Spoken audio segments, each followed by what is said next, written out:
each genre, each game mode I talked about actually in itself is already one giant game. And it's already difficult enough to implement one good game, not talk about integrating three seamlessly. Web3 Gaming Interviews with Regina. Thank you so much, Frank, for joining this interview. And to start, could you please introduce first yourself?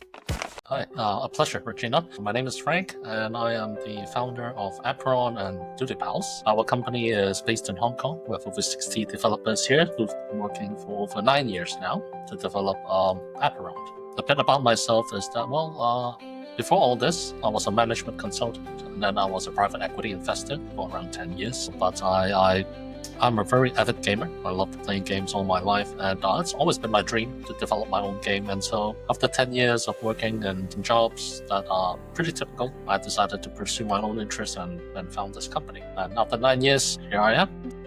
Yeah, since you said you're working through 9 years of experience, is this the first game you created, and why Apeiron? Oh, this is not the first game. The very first game is actually Acid Rain World. We definitely know how ambitious and how large Apeiron is, even from the day I sketched it down in a notebook 9 years ago. So we definitely need to build a team and more experience before we take on something so large. Apeiron is really a very unique game that I want to create in the space. Played a lot of different games in the past, but watching how the mobile device grew and mobile gaming grew, I was thinking, well, there's so many mobile games out there, but it seems a lot of them, instead of going all the extra mile, a lot of them just did it halfway through and went to a reskin and a new format. So I really wanted to make something new and something different. So I decided to start my own journey into gaming. Of course, we learned game development is no easy task along the way, and creating something new actually means a lot of new resources and manpower need to be put in here. But along the way, we met very interesting people, very great and talented, and slowly the fruition of the project came to bear. And 5 years ago, with the advent of blockchain as well, we found a perfect opportunity and a business model that could help us grow Apeiron to not just be a game, but a gaming franchise, which I've always imagined it to be. So, to clarify, Apeiron started in the Web2 space? So it started as a mobile game that I designed for the Web2 space, but over the years it evolved to include several different forms of gameplay modes, and also ultimately to incorporate Web3 elements as well. So yeah, it took quite many years to evolve to this form that we see now. I see. That's very interesting. And the evolution is very challenging. In 3 words, could you describe Apeiron especially to the newbies? Well, Apeiron is a hybrid real-time strategy game that encompasses several different real-time strategy genres into one. There's the card game simulation, there's a card-based battle, which is separated into both a roguelike experience and also a PvP arena. And it's a grand smash of real-time strategy elements, and it offers very unique gameplay that is new to both Web3 and Web2. I see, yeah. So to integrate or sync it what you explained a while ago, since you mentioned that it has different genres, do you guys have any issue connecting or conceptualizing this unique blend together in one game? Extremely challenging because each genre, each game mode I talked about actually in itself is already one giant game, and it's already difficult enough to implement one good game, not talk about integrating three seamlessly. That's why we take our time, and we also have built quite a team and took the resources and time to make sure that we can implement each one by one and continue to evolve them together with the community and their feedback. I see. That's very honest. This is the first time I bumped to a game which having a various genres. That's why it's really interesting and unique as well. At the core, we want to be a franchise. So it's not just a single game we're building, we're actually building multiple games, animations, and merchandise to turn this into a multimedia franchise. But since you said you guys are making multiple games, but Apeiron, this is the game you are focusing right now. Well, it's under the same universe, same brand, same characters. The dudes are actually a very centerpiece. You see a lot of yellow chubby creatures around our brand. These are the dudes, our mascots, and your followers, and your underlings, and we try to create a lot of different stories and games centered around. But of course, the main game itself is where the main resources are being dedicated to. I see. Thank you for answering that, Frank. Okay, to move forward, Frank, when I search, or honestly, I haven't tried playing the game, but since Tiffany and the PR team provide me this opportunity to interview you, so yeah, maybe I will dive to my live stream next week. Yes. So when I'm searching Apeiron, I bumped that you guys created the Tri token. Is that true? So for the Tri tokens, it's one of the earlier models that we developed to combat what we foresee will happen. But the third token is not in place yet. The third token is actually related with like multiplayer guild gameplay. That's a game mode that's coming down the line. So we're focusing on 2 tokens right now for the core game ecosystem. But we recently did launch a meme token for the IP layer, for the gaming for the whole franchise side. So we do believe multiple types of tokens cater to different types of audience, and I think it's important to expand this influence and usage for different types of people. As what we learned in the past, utility tokens, gaming tokens can sometimes be a bit too complicated, and people actually, well, not people, but the current Web3 population are more accustomed to holding, staking, speculating tokens instead of actually using tokens. As a game, we want to target more retail users who would like to use, accustomed to paying in-game, paying for the concurrencies, using them, which is key to making sure that the economy flows. That's a lot of lessons learned, but ultimately we still believe that there are many types of users out there. There are many with different types of goals and exit strategies out there. So if we tie everything into one single token, it really sort of encourages the PvP mentality, even amongst the people in your own ecosystem. And I don't think that may be ideal. So that's why we try to introduce more and different types of tokens so we can cater to different crowds, different gamers, different investors, different users that enter the ecosystem. I see. I should ask those further details, but since you answered it, thank you so much.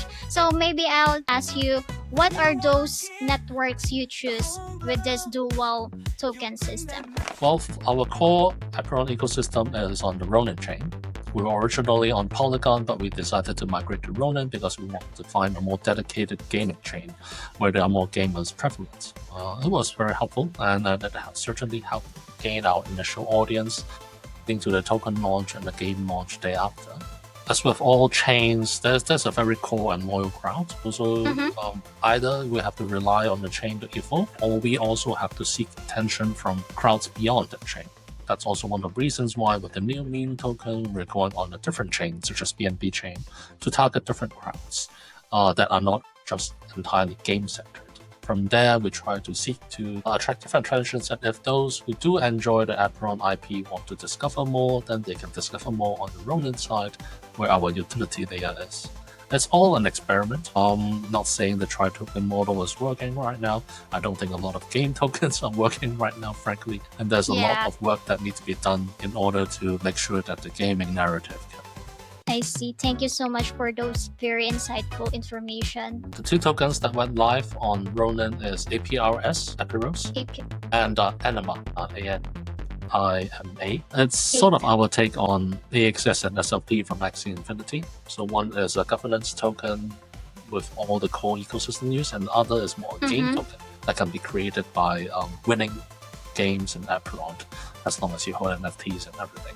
One is mainly responsible for the creation of the NFTs, and the other is for the enhancement of NFTs. I see. Because since I'm just a newbie with the Web3, I think with different tokens, it's quite confusing. But I think if you have a white paper, you for sure included those tokenomics behind it. Well, actually, as a game, it's our job to just let you try the game first. So you can just try the game. It's free. There's no need to connect wallets or use tokens or anything in order to play. If you enjoy the game and you want to discover more, there's a Web3 layer where you can start with owning NFTs or minting your NFTs and then learning your journey from there. We don't force people to create wallets or have to buy tokens in order to play the game. And then recently we also have easier things for users to do. Instead of using the tokens to breed or mint, they can just stake it as well for ease of access. But yes, in general, utility tokens and the white paper and everything can be quite daunting. Yeah. You said you guys also have staking? Yeah, we recently, not recently anymore. 3 months ago, we implemented a new staking system, so people can pretty much just buy APRS and stake it. And once they stake it, depending on the amount, we give some points to you, and it levels up your VIP level on our marketplace. The higher VIP, the more APR you get, and the access to more items that you can get that can help you in game or maybe in the future. There will be some whitelists in other projects and tickets to our special events. Yeah. Thank you so much, Frank, for answering that. Okay, so to move forward for the pre-seed and seed rounds of fundraising, how does resources been allocated to ensure Apeiron's success? So we got pretty lucky. From the pre-seed and seed, we raised those right before Luna in early 2022. We also did another round, private round, the community round, just before the token launch last year, around January. The funds that are used are mostly used for game development. But the game development team is quite big over here. There's 60 people in Hong Kong, and we run quite a lot of campaigns back in the days, like even the guild-based esports tournament and many different KOL campaigns that we have ran throughout different times, and to encourage people to play beta or to get the stats we needed. So mainly it's mostly for game development. Some of it will be used to put back into the ecosystem or to create certain catalysts or when need be. So yeah, everything is mostly done to further the game. But I'd say majority of the resources is just developing games, especially new and unique games, requires quite a significant amount of resources. Yeah, thank you. I think those allocations justifies because you're allotting for your community, for the game development. If I have more time, or if I can go back, I will also want to fix the tokenomics, because we relied on old tokenomics. That's from 2021-22 era. I think a lot of game tokenomics could use a big upgrade these days in order to fit a healthier economy. Correct, thank you. I just missed to ask these questions a while ago. So, can you tell me, Frank, when you finally release Apeiron in the Web2 and then shift to Web3? The year or the dates you guys release Apeiron game? No, I think there's a confusion. We didn't release Apeiron in Web2. We were designing and conceptualizing Apeiron like a Web2 game, but along the way, we decided to launch it and remodel it in a Web3 game. We never launched a Web2 version of Apeiron. So when we launched officially on Epic Games Store in summer last year, that's when the game is released. It's actually both a Web2 and Web3 version in the same. Okay, I do apologize for that. Yeah, so technically this is a PC game at the moment. Actually, we released the mobile version in Southeast Asia and Hong Kong already. It's available for download on Google Play and App Store. So it is available on mobile. And if you go to our website, if you have an Android, you can download the Android version. I think it's a good idea because not all games are having this opportunity to create the PC version or the mobile version. So in this case, it's really amazing. It's also very, very hard because, the game we have on PC is quite high in graphics quality. Needing to optimize it and making sure it's playable on mobile is actually one of our biggest focus right now. So Web3 gaming is still in its early stages. In your perspective, where do you see the industry heading us? Well, first, I think we should remove the Web3 part of Web3 games. I think games are just games. We shouldn't categorize ourselves as Web3 games, because I think Web3 is a very powerful layer of interaction, but it's also keeping us from reaching the core crowds. My thinking right now, at least, is that Web3 is great for getting your core community, getting your initial funds raised. But in order for the game to sustain and in order for it to grow, we still have to target Web3, Web2 crowds, retail crowds as best we can, because those are the users that can help us sustain the economy and the gaming environment. Web3 games will evolve, I think, is for one, quality on the game is definitely a must. On the other hand, better tokenomics. Tokenomics that doesn't revolve around time, but revolve around actual usage of the tokens or actual user count is important in order for it to grow. And finally, AI is going to be extremely disruptive to the whole gaming world. I don't see it helping the game industry as a whole. It will be more competitive, more challenging as soon as AI's usage is commercialized. It's not right now, but there will be a lot more things blossoming out there, and it will be a more and more competitive environment. But we must be able to learn and use it. Yeah, that's where I see most of it happening right now. I think blockchain can also bring about quite an interesting angle, because with the world environment that is it right now, although blockchain is taking like the brunt force of it immediately, I think a lot of Web2 governments, nations, and corporations are actually looking more into Web3, because there's a lot of Web2 real-life sanctions and tariffs happening, and blockchain is a relatively good place to actually avoid this. So it's going to be interesting to see how everything evolves. Yes. Thank you so much for that information, Frank. Okay, so along your statement a while ago, you mentioned the AI. So do you mean the AI is being the conflict for Web3? Or can you please give us insights? Does the AI helpful for the Web3 or not? I think AI is helpful for a lot of developers in a lot of different ways, and helping generate new ideas and even artwork generation, programming. And in our case, because we are a PvP arena game, our economy is centered around winning. It also helps with player liquidity by creating good AI agents that can compete against other players, educate other players, or even help players to play their game. So that's certainly a huge help in this technical analysis and error. But down the road, also reduces the barrier of entry.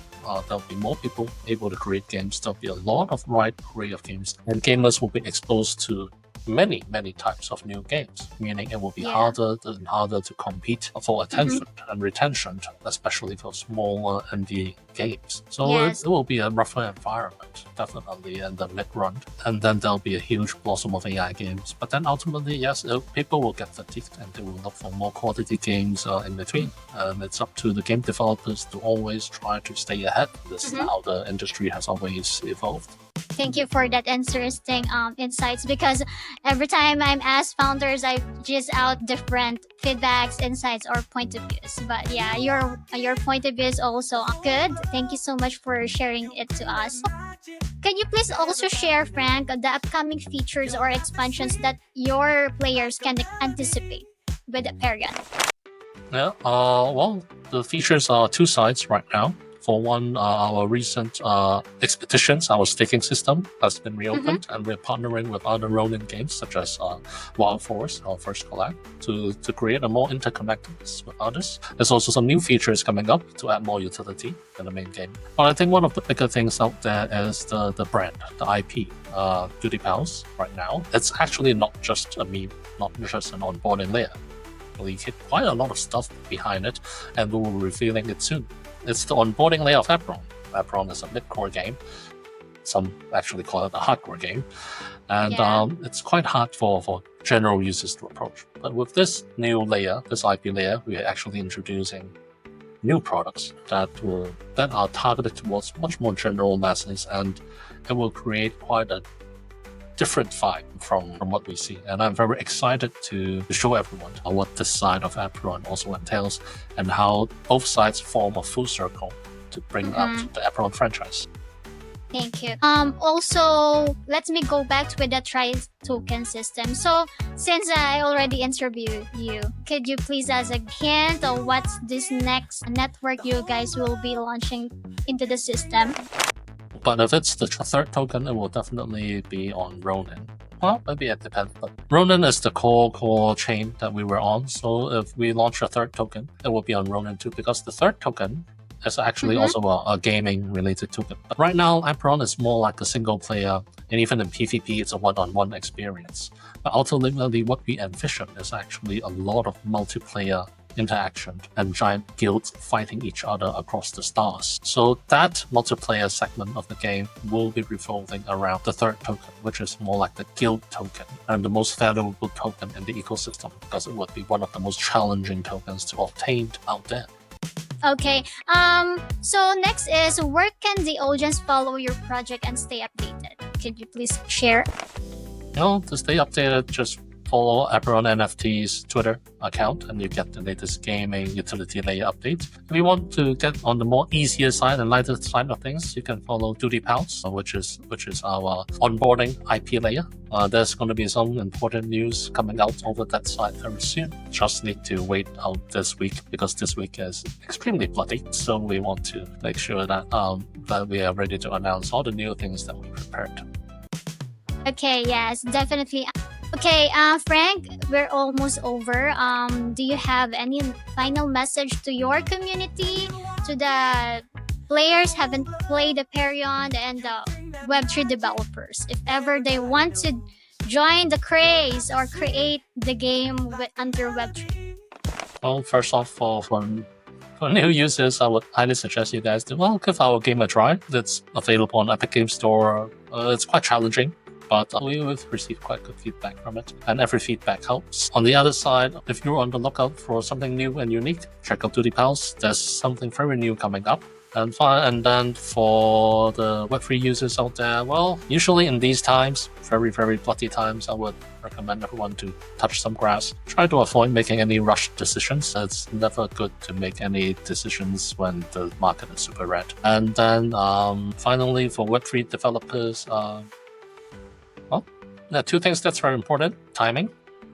Don't try to fight the times. So when the market is down, there's really nothing one should do. Marketing campaigns should really be turned off. I've tried that the tough way. Don't follow my footsteps. And then finding the right chain, the right network, form your core community is extremely important. Don't rush into any deals too early.